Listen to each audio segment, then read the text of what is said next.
قدر، قربانیوں کی یاد اور نیلی وقت کا پیغام دیتا ہے۔ پاکستان کا خواب علامہ محمد اقبال رحمۃ اللہ علیہ نے دیکھا اور قائد اعظم محمد علی جناح نے اسے عملی جامہ پہنایا۔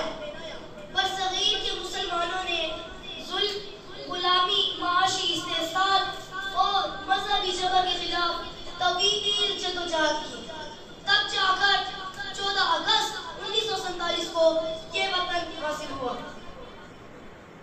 پاکستان صرف زمین کا ایک ٹکڑا نہیں بلکہ ایک نظریے کا نام ہے، لا الہ الا اللہ محمد رسول اللہ کا نظریہ۔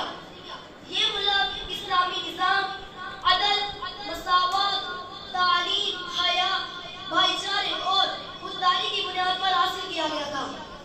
آزادی آسان نہیں تھی، ہزاروں جانوں کا نذرانہ دیا گیا، ماؤں نے بیٹے قربان کیے، بہنوں کی عزتیں لٹی، بزرگوں نے عزت کی اور نوجوانوں نے جانیں دی۔ آج ہمیں سوچنا ہے کہ کیا ہم نے ان قربانیوں کا حق ادا کیا؟ کیا ہم آج بھی وہی جذبہ رکھتے ہیں؟